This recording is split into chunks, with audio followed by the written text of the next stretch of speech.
for some women's division action here at Toronto's Kickoff 2025 tournament. You may be able to hear on the PA. We're trying to get everybody organized, make sure all the teams are on the back line ready to go, make sure all the referees are ready. And here on the featured court, we are off and running. Kaffeine & Co. in the black and white. Mala in the black. We call that orange and red. This Mala team has been together more or less in this form for, I think, a couple of years now, but a lot of these players have been playing together in the Toronto area for a long time. They're able to get a hit early onto Constantine. Kaffeine & Co. also, they've had a lot of this roster together for quite a while. I think they've really ascended in the women's game over the last couple of years. Had some great performances at Nationals, some good shots though, as Mala able to take out another player. Mala still has 5 out there. Kaffeine & Co. up to the line. They get Azashawa.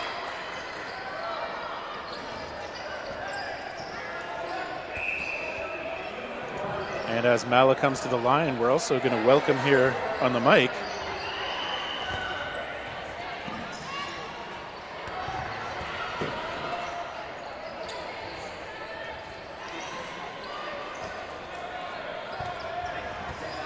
team clutch out a hard-fought win over Riptide. Oh, thank you. Thank you. It's definitely hard-fought. Really happy with how we did, but they are definitely fierce competition. Always. Of course. But a great group. Yeah, we'll talk a bit more about that once we have a break in the action here, of course. Sounds good. So we've just begun, it looks like. Still the first point, I believe. It is indeed. And I was just saying, both of these teams have been intact for the last little bit, and it really feels like Kaffeine & Co. have started to make more of a name for themselves on the national stage in the last couple of years. Oh, absolutely, absolutely. I believe it was 2 years ago that they first came together as a team, and they've grown a lot, and they've had some new additions this season.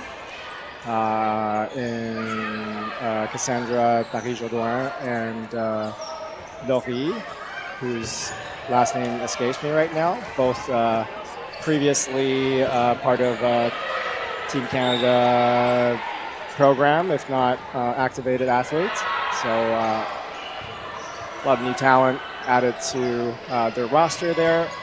Mala, I believe, was also new since last year, perhaps, so 2 years ago as well. I think 2 years ago, yeah. Love the jersey. Yeah, it's a nice design. And I think they did like a dumpling fundraiser at some point. If I lived in Toronto, I definitely would have. Yeah, they did. I think it was really successful too, judging by like just on league nights. Some of their players would show up and just be handing out dumplings. Oh, that's very nice of them. It's fantastic. I'll have to come visit sometime and just play in a league night, it sounds like. You'll always be welcome, I'm sure. And they're going to try and close out this first point. They've done pretty well. Okay, those players trying to trade. But Paris-Jodoin able to evade that ball. I think we've still got Jeremy Kwiatkowski out there in one corner. And I think that's Sylvia Vo in the other. So 2-on-2. I always like seeing the first point be really close. I feel like it helps set the tone nicely. First long point, means it's going to be a tight game and intense match. Kwiatkowski just getting grazed. She heads out.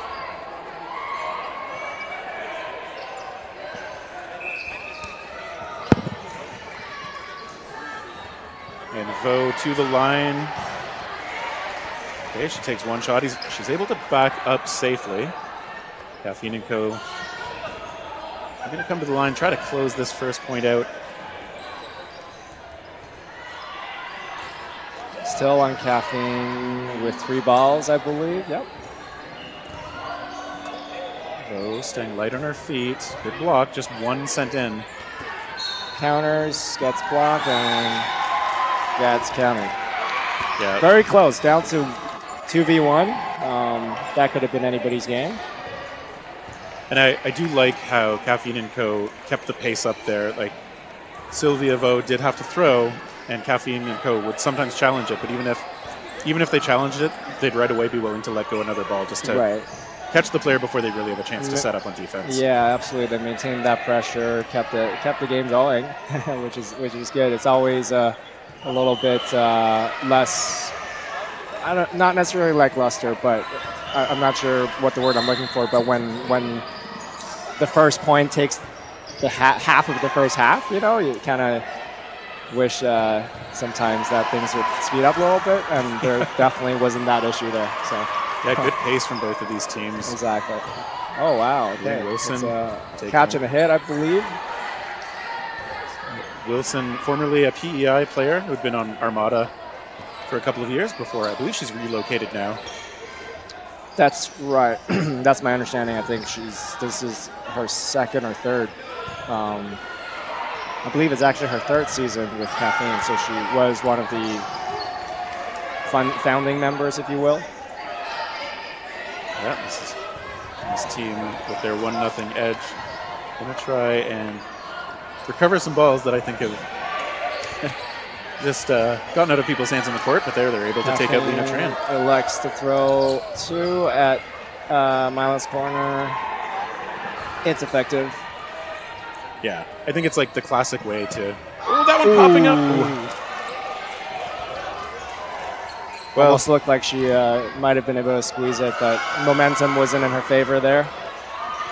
That was, I think, Ashley Guasino.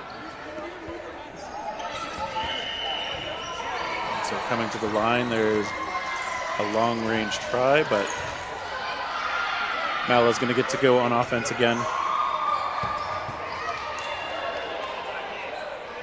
Lee and Vo. It's Vo taking the shot.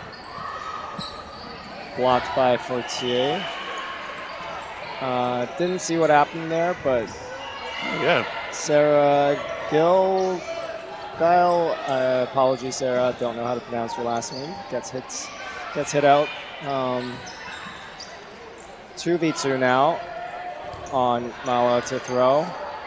Yeah, it's close again, but just a little bit too far from the feet there of the Kaffeine player.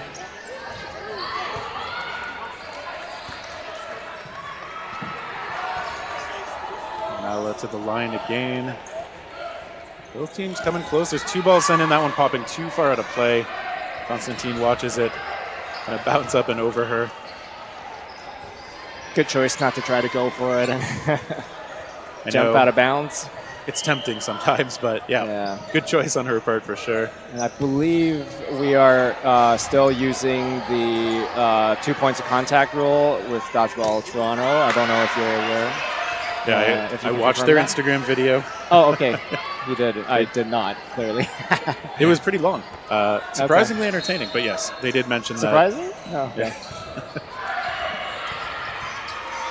But yes, we are using the 2 points of contact or 1 major point of contact, however you want to characterize that. 2v1, Mala throws 2, one after another at Fortier, who able to block the first and evade the other. Line ref calls a shagger error, or retriever error, I should say, I believe resulting in a ball given to the Kaffeine side. There's a brief moment there. I think maybe the Mala player thought she was called in the line out when she was nowhere close to line. So when you hear the whistle, I feel like it's a natural reaction. Fortier taken out. Got grazed by the 2 balls going at her while she was trying to retreat very quickly. I was about to say that she did a good job keeping herself in bounds. Because that's often the struggle. Yes, and she was kind of retreating sideways too, so that it's a harder target to hit, right? Yeah. Oftentimes people, especially on the rush, when they run straight back, it's a much easier target to hit. So I know that's pro tip. If for some reason I'm on the rush, which is not where the team should be, but if I am, I know if I'm targeted off the rush when I'm backing up, all I can do is go up or down. I'm not great at going to the side. But going to the side is, I would say, a higher percentage It can help, play. yeah. It can help quite often. I'm not sure if this was the case and the last 2 points, but I think Caffeine decisively won that rush in terms of speed, and I think they were able to tag one of the Mala players out as well. So definitely a good exchange there. Another good exchange, although it's a trade this time, both sides losing a player. I do feel like a lot of high-level dodgeball these days is about those one-for-one tries, and then if you're able to connect, if you're able to evade that incoming shot, it makes a big difference. But Absolutely. when it's still like 5-on-5 or so, I feel like that's a major skill set these days.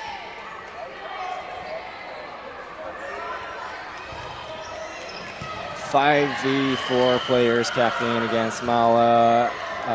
Throws one into the corner. Can't find the target. That was Mira Duarte, who I believe still lives in Winnipeg. She's a Manitoba player, right? But I featured with Kaffeine and Co. Not sure. I think she actually moved to Quebec City, at least Quebec province. So I think, I'm not sure. But yes, definitely first time featured on Caffeine, potentially for the provincials as well in Quebec, if my information is correct, or my assumption, I should say. Yeah, and she was part of the national team program last year too, so yes, a formidable addition for this Kaffeine and Co team for sure. Yes, I completely forgot earlier. Sorry, Mira. Jocelyn Luck out there in the left corner for Mala also has some national program experience. That's right. Also mixed foam squad last cycle. Kaffeine and Co, though, doing a great job as these players are on the back pedal, just hitting those shots, hitting another one. Yeah, it looks like they might be able to maybe close this one before the end there and get into sudden death, or maybe they'll try to drag it out to win this point in sudden death. There's about 25 seconds left to the first half. Aggressive pressure from Duarte towards Luck, who has the burden to throw. Try safe. She's going to look for catches. Yeah. That is very much her game, and I think it's a good choice when you're down that many players. But yeah, just before no blocking as well, right? That way, best case scenario, you get a catch and an extra teammate for no blocking. Worst case, you get hit out and you have a full squad for sudden death. It's 2-1 for Kaffeine, going to sudden death at the end of the first half. Yeah, so it has been close, although I think Kaffeine and Co have been able to take that last point pretty strongly. And I think just based on their track record, you have to assume they'd be a bit of a favorite coming into this match. But there's a lot of experience on the Mala side as well. Foley hit out to start things off. We are in no blocking, of course. Um, 5v4 maybe. Oh, there seems to be a. I'm not sure what happened there. I think that was something about the ball coming in from another court. Okay. And just play hadn't cleanly resumed, I think. So ball being returned back to the Mala side. 5-4 players for Mala. Let's see if they can turn this one.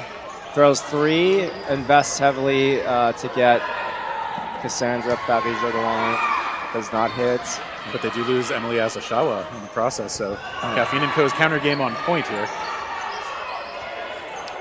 Kaffeine decides to only throw 1.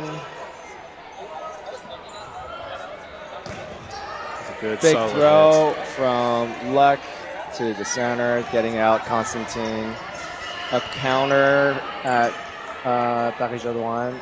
Just grazes her in the finger. I think thought that she was going to be able to catch it, but just kind of hit it and hit the ground. Luck able to hit Biron in a potential trade. Biron, of course, yet another one of those national team players who we've seen outright heroics from her for Team Canada before. Oh, Diana Galliini was definitely looking right at that one and just couldn't squeeze it. Okay, so Mala They did lose a couple players off the early play, but some good hits, some good clean throws from them, and we saw them tie it back up in the no blocking. They looked really comfortable in that point. Yeah, they were definitely not flustered, calm and composed, and that's how you want to go into no blocking, right? Yeah, I do find it interesting when you do still see, sometimes even with these experienced teams, sometimes no blocking just becomes a frenzy of activity. I feel like, yes, yeah. Because everybody you can't use the ball to block, so of course players are like, well, I might as well throw it then, but that's right. You don't want to be reckless with it. No, not at all. You find you folks on Fury, does your strategy change significantly when you go into the no blocking periods? I wouldn't say significantly. We try to remind ourselves that we shouldn't really play very differently, obviously, other than no blocking. And we actually practice no blocking quite a bit. And it's key to be comfortable dodging with the ball in hand, because you really want to maintain yourself as a threat in no blocking. A lot of people tend to square up and go for the catch or drop the ball too soon. But if I'm coming up and I do a fake, you drop the ball, then I know, hey, you're not a threat to me anymore. I can throw at your teammate or anybody else holding a ball, right? So I think like most people, we target ball, generally speaking, but focused on being able to dodge to survive and execute. Not trying to, not going into chaos. Duarte, last grip of the ball, sends it high off the rush. Marla probably electing to go for a more defensive rush. Yeah, they have been a bit slower, but you see that when they're able to absorb that pressure, they were able to take out Gallieni and Perret-Jodoin on the backside, so good hits from them. It is 5v4 in Mala's favor in terms of players, and throwing one with 3 balls there, giving Kaffeine 4 and the burden to throw. Let's see if they choose to go one. Yeah, just one from Jobin Ross into the middle, taking out Pulido. Taken out, yeah. Ooh, another nice shot on Vo. From Jobin Ross again. If I were her teammates, I would be giving her more throws. Yeah, yeah, she's had the hot arm. I think that's another thing a lot of teams like to do. If one of your players is really hitting, like, you don't give them every shot, but you do feed them. Yeah, exactly. Yeah, you still want to be a little bit unpredictable, but you want to, take advantage of the players who are feeling hot, accurate, and use your strengths, really, right? Definitely. And any player can, I think, heat up in these kind of scenarios with the teams being as good as they are. And there's a try toward Luck. So Barras gives it a shot. And now gets the extra ball from Biron. It is 4-2 players, Kaffeine. Duarte hits out Ashizawa. In that exchange, Luck left alone again. Right in her pocket, but wasn't quite ready to squeeze it. Yeah, she almost, I think, got reset after that throw. Just not quite able to get there. So Kaffeine and Co. good. It's good pressure again from their side.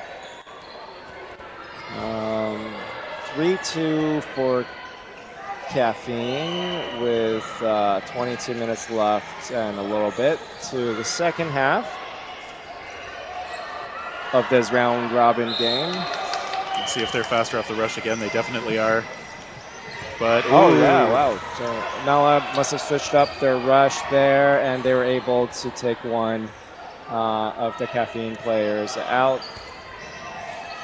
Yeah, and I think because Kaffeine and Co. didn't actually take a shot, Mala had enough time to at least see if they could find something. So well played on their part. Now they're going to try to buy space for their teammates. Kaffeine and Co. backing up safely.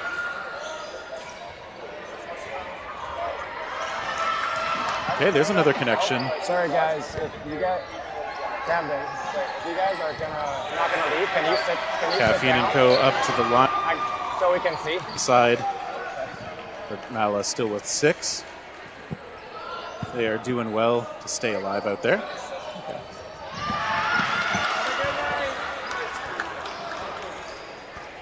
Kaffeine and Co. regrouping. They are down to 3 players. They do have 4 balls though at the moment. Kevin handling crowd dispersal duties here for a minute. It's starting to be hard to commentate on when I'm guessing all the time. Now that we have a clear view, it is 5v3 in Mala's favor, which is great because they are down a point currently. Duarte lets off a very, very powerful throw, takes out Polito, and it is Miles Burden, more players. Duarte doing a great job of stepping into those throws, getting a lot of velocity on them. So we've seen Mala kind of struggle to deal with those good clean shots, so you know she's getting a lot on them. That one popping up. Oh, that was potentially grabbable, but it wasn't necessary. It didn't hit one of Mala's players out, so maybe it wasn't worth the risk.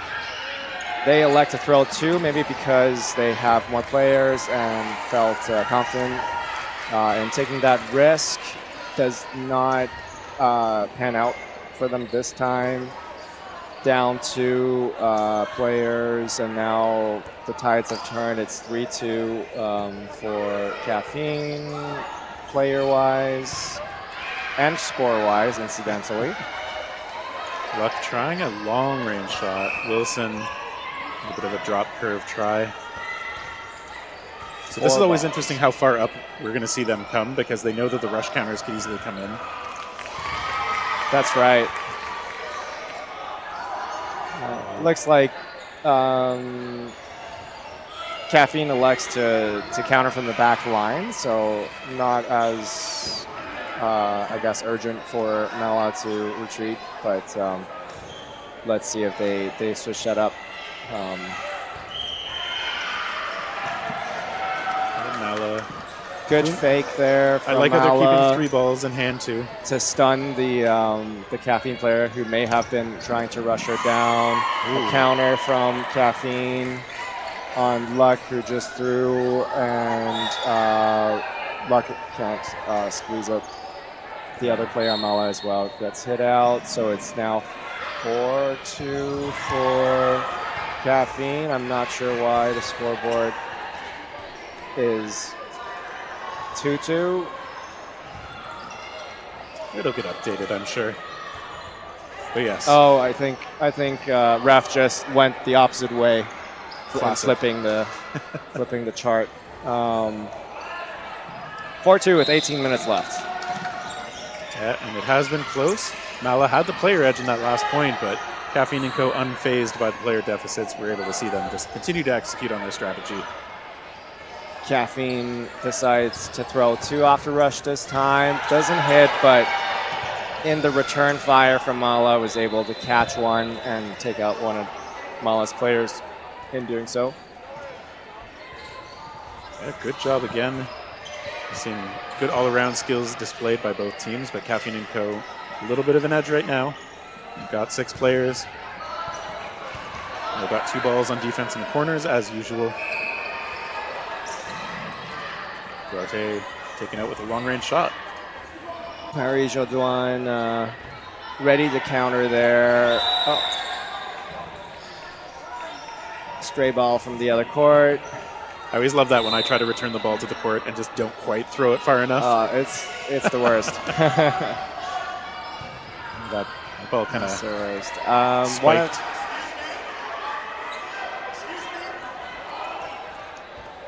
Mala up to the line. Oh, there's a catch. Wow. Jobin Ross on Luke. Fantastic counter and catch. High level. High risk, high reward. Perfectly executed. Polito hit into right in the pocket. Couldn't quite squeeze it. Yeah, it was right in there. And there was a follow-up shot from Kaffeine and Co to try and make sure that catch wasn't going to happen. That's right. Zhou great patience, but Azasawa able to back up safely this time. CB Wong. Yeah, surprising.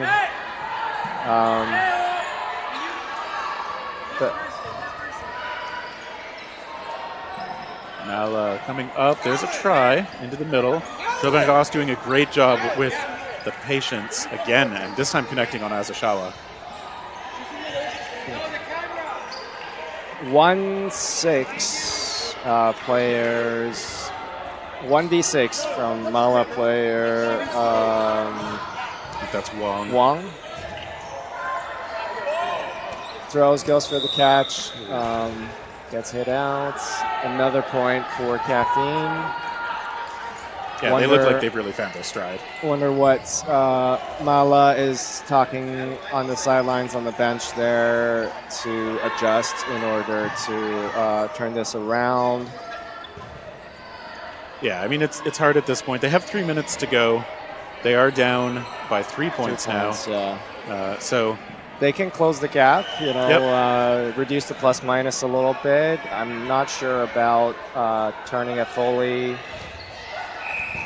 They have actually, according to the, I'm not sure if the clock is wrong or if that clock is wrong. I think the clock on the stream is correct here. The clock on the court saying 15 minutes is weird.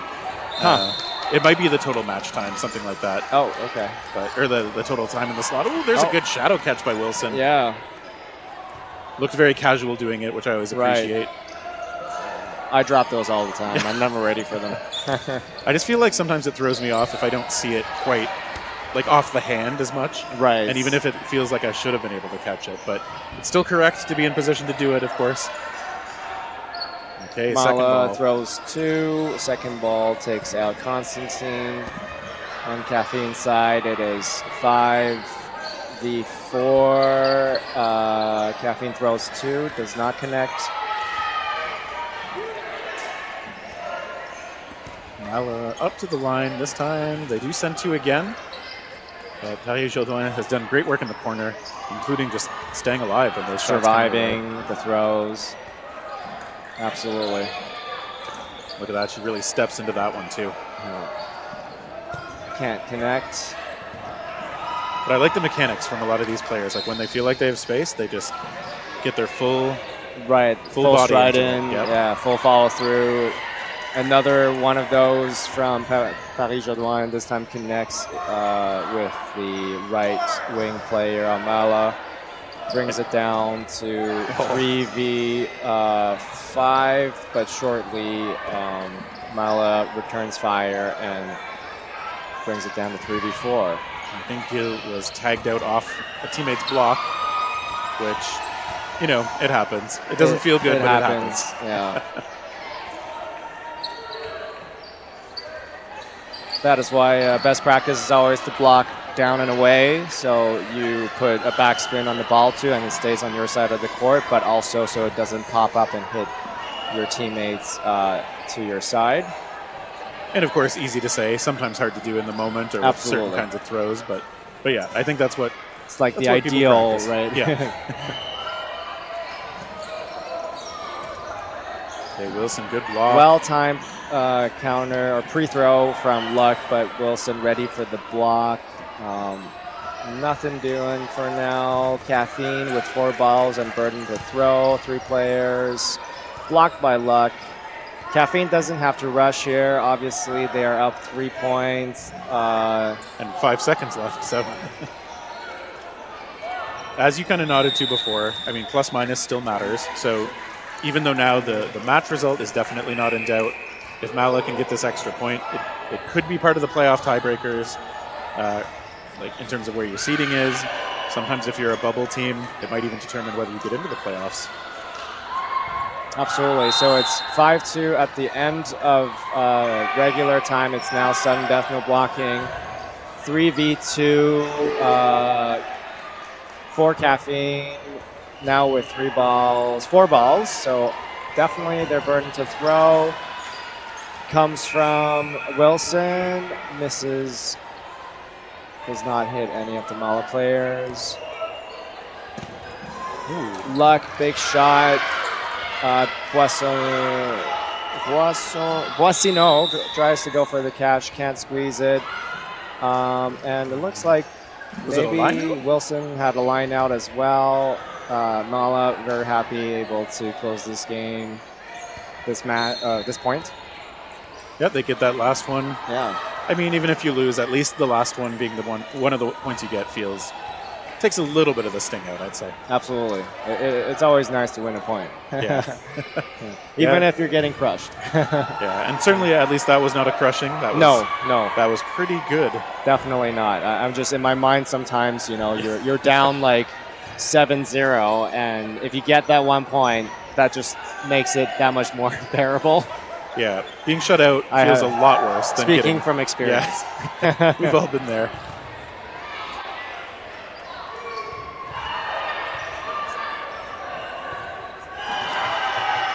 So I think we're going to get some footage of just how Kaffeine and Co. were playing the rush. We did notice that they were pretty consistently faster than Mala getting to the line, and they were able to get that pressure right away, sometimes get the outs to have the player advantage. I mean, Absolutely, yeah. It's just one part of the game. It's like almost a very specialized skill set, but because it can really determine what options you have every single point, you can see some teams put a lot of work into a good rush play. 100%. If you can start a point always with one player advantage, 6v5, it can not only obviously help with getting already one player off, but it can really affect the morale of the other team. It's quite tough if you're always playing 5v6 to start to win a match. Teams usually start adjusting to a more defensive approach in order to survive and keep the 6 players so that they can execute their offense with that extra life, right? I mean, it's discouraging if you're the team who you feel like you're starting a player down every time, and if you feel like the other team's that much faster and cleaner off the rush, it's a tough spot to be in. So Mala weathered it pretty well, but Kaffeine and Co. still looking like the stronger team in that one. Next up, looks like we got Valkyrie versus Outsiders. Outsiders, I believe, an American team. I guess, women's Outsiders team, I don't believe has been to the Kickoff tournament before. Yeah, I don't remember seeing a lot of these players, just looking at their roster now, which of course we'll speak to in a little more detail for the next match. But yeah, obviously we've seen a men's Outsiders team here before, and if you follow USA Dodgeball, there's a good chance you've seen these teams in action at some point. But it'll be my first time seeing the women's Outsiders. I'm just looking at the names, and I believe I recognize some of them from another team. But I'm not sure what they were called. I've met some of these people, but at various events. But Valkyrie, obviously a known, what's the expression? Entity. And probably extra known to you as a. That's right. They're an Ottawa majority team as well. of players hailing from Ottawa, Ontario, Canada, the capital. That no one knows about. I mean, we're aware of it. We just don't think of it very often. I think if you ask a lot of people outside of Canada what the capital of Canada is, they say Toronto, they say Montreal, they say Vancouver, right? And that's fine. Yeah. That's fine. I mean, I spent 8 years living in Ottawa. I love the city. I came up as a competitive player in Dodgeball Ottawa. That's right. It's a wonderful city. I remember. Yeah. But I think with that, we're going to take a little break before that match between the Outsiders and Valkyrie. So we hope you'll all be back with us. For Kevin Wu, I'm Terry Thrasher at the Dodgeball Toronto Kickoff Tournament.